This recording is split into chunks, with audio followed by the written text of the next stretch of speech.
My name is Kelly Yarbrough, and I'm the Director of Community Programming at Prairiewood Retreat and Preserve in Manhattan, Kansas. Normally, I'd be busy coordinating our public event series, like yoga, open trail days, and artist receptions. But it's a weird time. In-person public programming is out.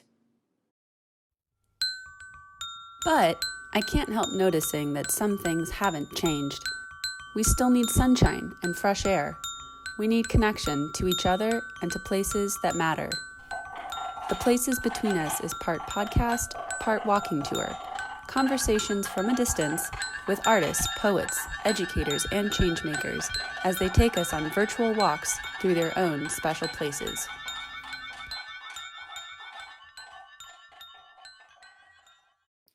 Hello, listeners. This is Kelly Yarbrough. I just wanted to give you a quick heads up that this interview was recorded earlier in the summer, and there have been some developments to the story. So stick around after the episode for those updates. Thanks. Hello. Hey. What's up? Let's jump in and just give us a little context here. Who are we watching? Where are we? What's going on? My name is Aaron Apel, and I am the operations manager of Gravel City Adventure and Supply Company in Emporia, Kansas. So what this video is I am off to the right in the black jersey, and then Leland Danes is in the yellow jersey, and then the guy who's actually riding with us, his name is Matt Fowler. He's the video man. You'll never see him on camera. He owns a small company called Gravel Guru, and they are basically they're kind of like a little news organization that has a weekly, or not a weekly, a monthly vlog, if you will. It's like a gravel show, and they sit down and they chat about what's going on in the gravel world and what events him and a couple of the hosts have been to recently, and they produce all sorts of content. And then Gravel City Adventure and Supply Company, the other logo that you're seeing there, it is a bike shop in Emporia, Kansas that our main function is to serve a major gravel race that we have here in town. But the other 11 months out of the year, we're here to encourage, incite, build community through outdoor adventure, and specifically on two wheels, by bike. We decided to go out on a bike ride south of Emporia. We started at the cattle pens near Bazaar, Kansas. It's kind of a famous little pull off the highway view, the Flint Hills spot. And it's absolutely gorgeous. It's one of the more open. I mean, the Flint Hills are pretty darn open, but this is one of those places where you can really get into some just incredible examples of what the Flint Hills really are. So we're currently riding south east of I-35. We're going to do a loop out to the east and then head back north and around to the Bazaar cattle pens to finish our ride off. But we produced this because we here at Gravel City kind of have a relationship with some folks down in Argentina, and they have had a very deep and long quarantine down there. They actually, Argentina has had the longest do not leave your home quarantine of any country in the world. And we have a lot of adventure, gravel, bike packing friends down there. And we came up with this idea of creating a video of us riding through the Flint Hills so that they can be riding on their indoor trainers and be riding outside. You know, they can blow the video up on their computer screens or their TVs, and it's not like they're just riding in their apartments, just staring at a wall. They're staring at and moving through our beautiful Flint Hills here in Kansas. That was the original intent behind it. Obviously, we want this to be utilized by folks here in the United States during the winter months when riding outside isn't as ideal as well. But that's what we're looking at. We're riding through the Flint Hills. Right on. And when was this In the spring sometime? I want to say it was probably early April. So this road in particular that we're on right now is called Camp Creek Road, and it is absolutely breathtaking. Lots of water crossings, steep, pitchy climbs, lots of rock, and just views for miles and miles and miles. Just absolutely beautiful. Could you just describe kind of how Emporia, small town Kansas, got to be the host of what is now the largest gravel race in the world? Yeah, absolutely. So the bicycling industry at large has been struggling in a big way for a couple of decades now.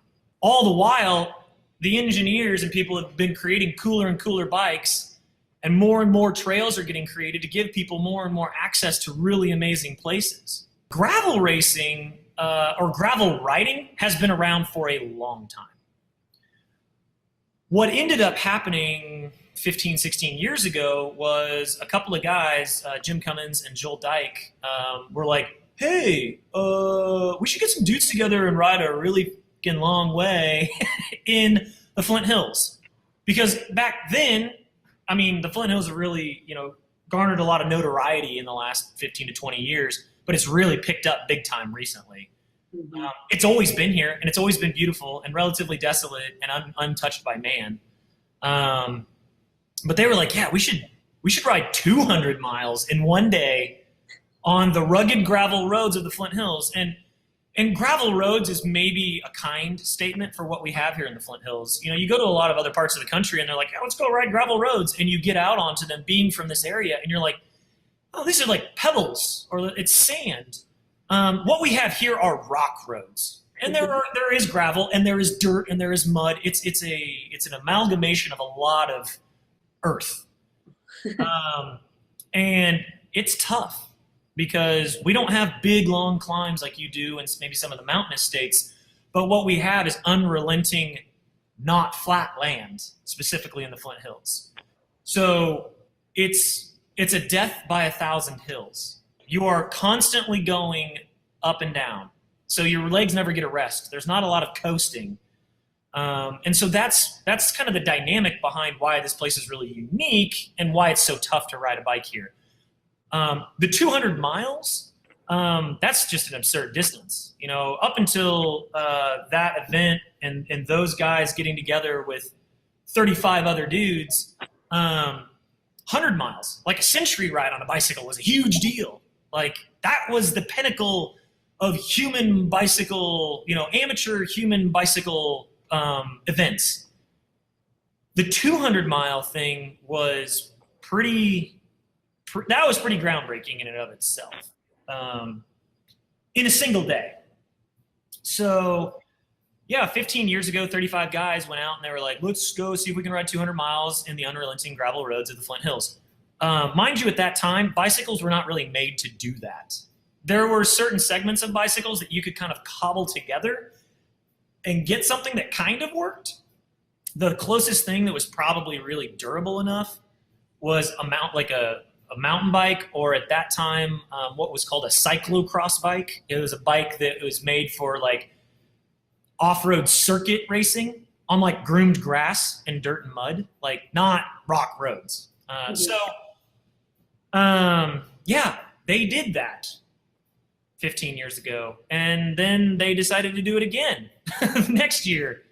And it took a few years, but by like 2011, they had about 300 people who were interested in doing it. That's actually I had heard about it a few years prior to that. I decided to take a crack at it in 2011, and it was really interesting.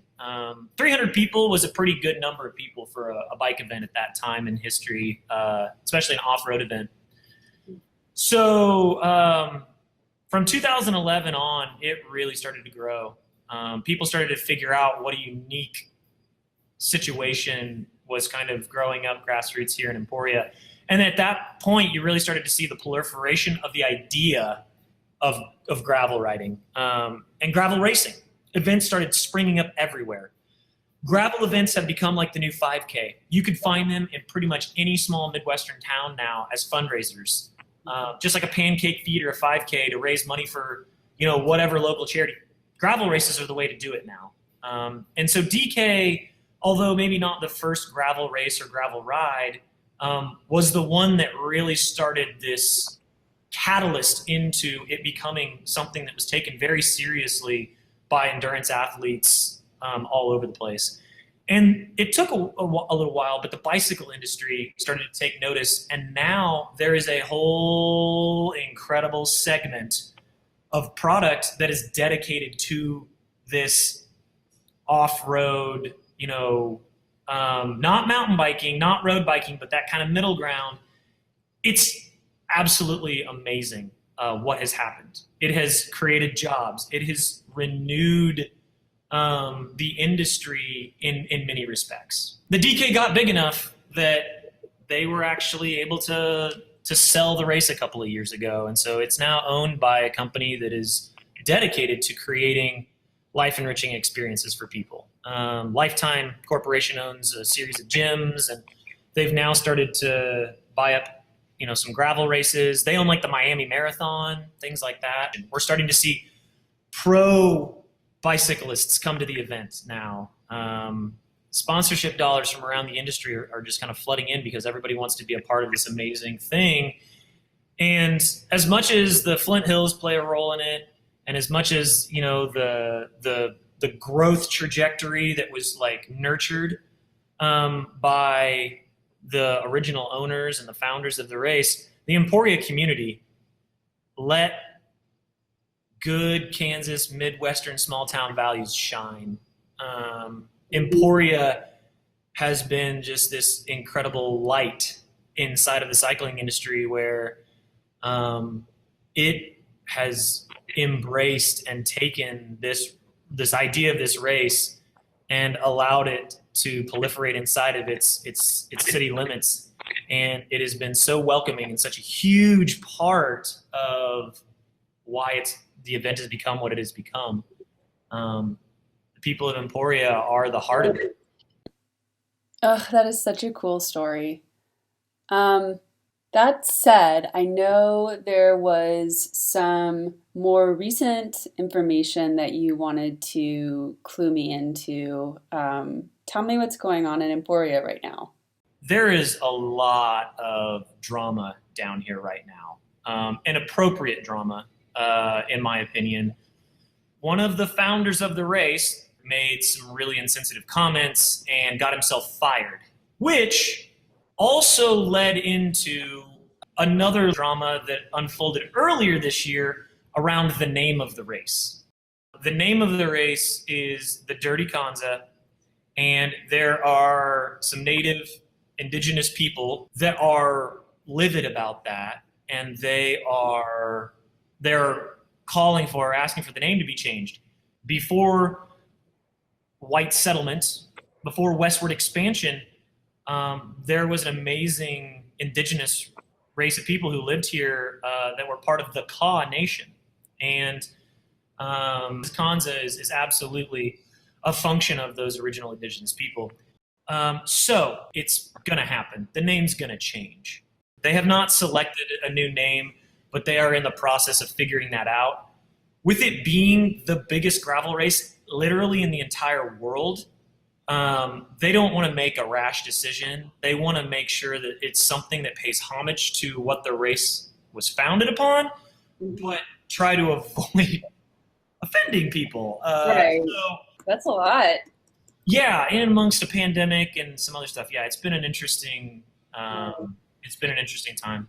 Emporia is a very, very somber place right now because the intent in the name specifically was never to be racist. And right. Emporia as a community, like a lot of small communities in the Midwest, was pretty down on their luck for 20, 30 years there. And having the World Disc Golf Championships and having something proliferate that's grassroots like the race, that was really starting to instill a sense of community pride. So there's a lot of frustration right now in the community because none of us want to be labeled as racist. We don't want to be associated with something that's racist because in general we're not. but we're being put into that position. We're being cast into that position to a degree. Yeah. So there's a sorrow that's hanging over town right now. At least I feel that there is. And with everything else that's been going on, it's just been a very, very, very tough year.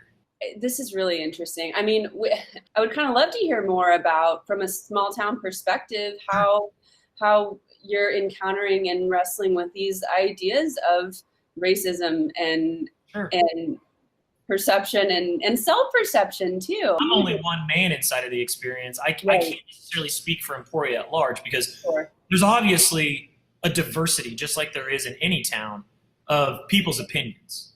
Right. And unfortunately, so much of the conversation, immediately lines get drawn and it gets over politicized and it becomes a red-blue issue when it shouldn't be a red-blue issue. It should be a human issue. It should be an issue of morality. It should be an issue of conscience. And so for us, for me, for the shop, for the small sphere of influence and leadership that I have with my employees or my clients, my customers, nothing has really changed for Gravel City, because Gravel City's position, and this goes back even to the position that I held in the way that I founded, owned, and operated Big Poppies in Manhattan.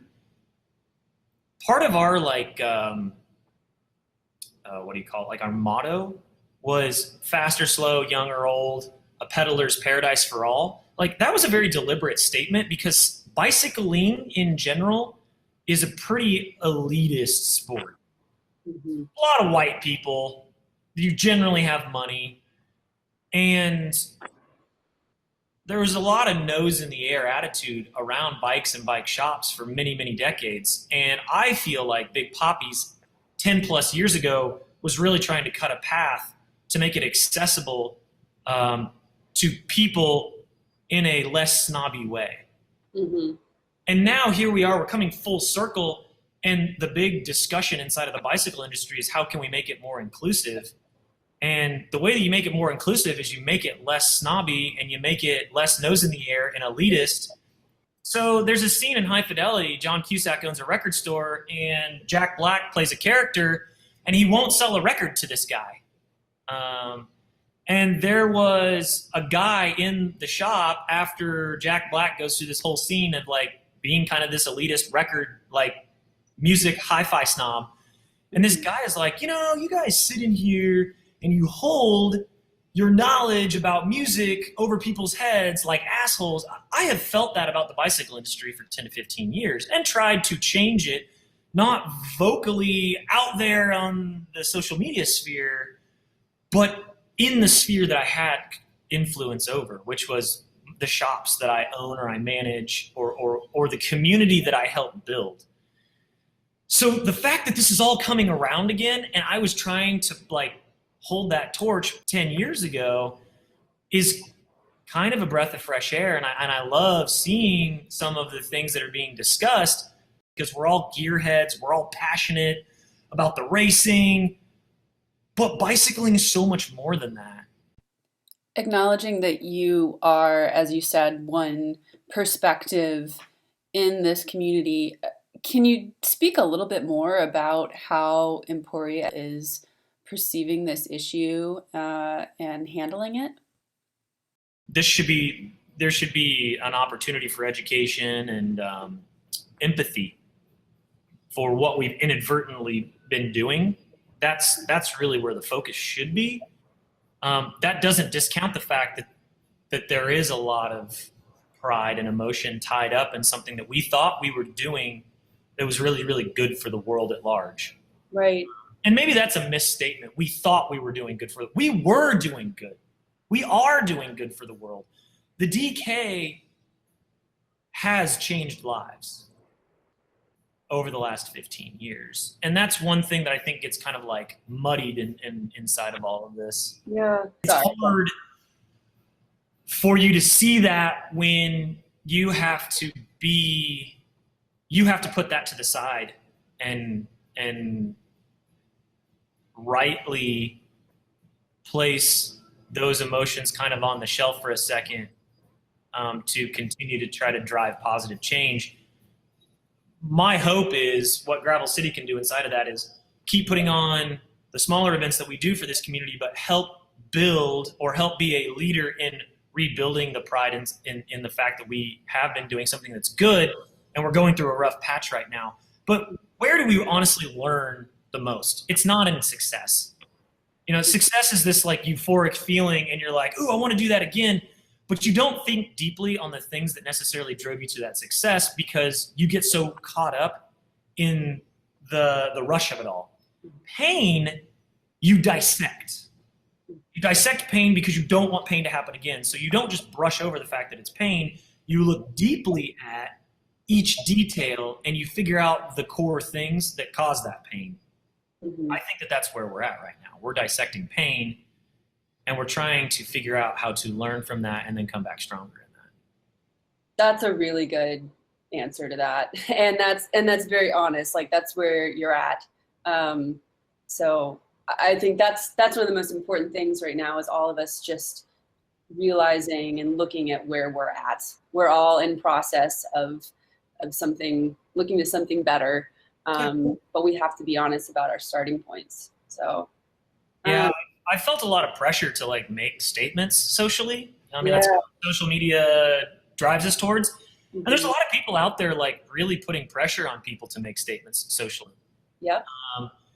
And we saw a flurry of activity a couple of weeks ago with people doing that, but now it's been total radio silence. And that's been my biggest concern all along with just making a statement. I don't want to make a statement that's not authentic. Right. Like, I don't want to make a statement because it's just the vogue thing to do to make some kind of statement. I want action. Right. But it takes deep thought. It takes reflection. I journal. I write a lot. It takes journaling time. It takes like prayer and searching through your emotions, and then it takes action because then the action has real power behind it because it's not just a fleeting feeling. And so I haven't made a lot of public statements about what's been going on recently because I don't feel like it's my place currently. I think my place is to be listening. Well, tell me a little bit more about Emporia as a community. What's it like? I mean, Emporia in general is a small town. We have a state university here, Emporia State University, and I want to say that the population on campus with employees and students is something like around 6,000 people. Well, if you take the university out of the equation, Emporia is about 18,000 people. And it's a blue collar town with a lot of like factory work. We have a dog food plant. We have a Hostess plant. We have a Tyson plant. And then it's a railroad town. I mean, that adds a whole nother dynamic. You know, the railroads were a huge part of how places and people moved. As far as like demographics go, we have a very, very deep Latino population here. I think like 30% of our population in Emporia is Latino, and that there's a number of reasons for that. The railroad actually plays a huge role in that. But I think some of the other work that we have in town makes this a good place to live. So it's really an interesting community in that regard. But then you add the spice and the flavor of holding events like the Glass Blown Open, the World Disc Golf Championships. We have 3 of the top 100 disc golf courses in the entire world in Emporia, Kansas. And then you add the race, the gravel race into that, and it's just this really funky town. Like, it's fun. And honestly, like, the events, the tourism, if you will, the people wanting to come in and hang here, it is concentrated in April, May, and June. We get people coming into town wanting to play our disc golf courses and ride our gravel roads all year round. But April, May, and June are just, it's like a whole new place. And the energy that this town has, that we get to feed off of for people coming into town, the pride that we have in showing off who we are as a people and some of the cool things that we've got around here. I think it starts to become more and more rare in these small Kansas towns. As we continue to see people gravitate towards urban environments, places like this slowly over time lose their sense of who they are and what place they have in the world. And it's really, really cool when you get another shot at reinventing yourself and being a light to the world and providing something really cool. And Emporia has taken it and ran with it. Aaron, thanks so much for taking some time to talk with me today and share a little bit about what Emporia's been going through and some of the questions you've been grappling with. Is there anything you'd like to say to wrap up this conversation? Obviously, this spring and summer has been very turbulent and for good cause, for good reason. And although a lot of the national conversation has been specifically about the treatment of blacks in America, all people of color, including indigenous people, have been subjected to a lot of horrible things over the history of white European settlement in the United States. So in Emporia, we are, aware of what's going on, obviously, nationally. We had an incredible Black Lives Matter protest a couple of weeks ago. I think we had like 500 or 750 people marching down Main Street here in Emporia. And an interesting factoid, Main Street here in Emporia is actually a highway, Highway 99 that kind of like traverses the Flint Hills. So we actually had our protest down a highway, going through town, which was really, really, really cool. And so to have this kind of brought to our doorstep in an even more dramatic way than maybe most small Midwestern towns will get the opportunity to have it made relevant. This is an interesting exercise for all of us. Mm. Yeah. Well, I thank you for that. I think I really like your attitude of sort of like, look how fortunate we are as a community to have the opportunity to respond to these things. Like this has come to your doorstep in a really particular way. I mean, it's really, it's uncomfortable. Well, but so is a 200-mile bike race. Yeah, that's a very good point. And honestly, I've had a lot of conversations, and as I try to speak some truth into the scenario and bring some light and some hope into it, and moving forward positively, I do use the bike race as an analogy, because there's actually one road on the current course. The course changes every few years so that people, when they come back, they're not just seeing the same roads. Currently, the course goes north out of Emporia, all the way up into the Alma, Voland, Council Grove area, and then it kind of heads out west towards the Tallgrass Prairie Reserve. But there's a particular road about 35 miles north of town called East Caw Reserve Road. It's actually one of the old boundaries for the original reserve that was established by the U.S. government in the 1840s, as they started creating places for indigenous people to live after they took their land. East Caw Reserve Road is brutal. It is absolutely brutal. I mean, there's another road near Voland called Little Egypt Road. It's become relatively infamous as well. But these roads, they're not, these are full on rocks, boulders, and it's undulating, and it's really pitchy climbs. It's just really, really, really tough. And the way that I've equated it to people is this whole situation that the country finds itself in by its own doing.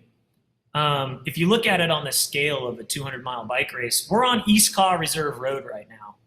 we're in a dark place. We're in a dark valley, a very rough place. But at certain points, the road smooths out. You might get a tailwind, and it'll help push you down the road a little bit further.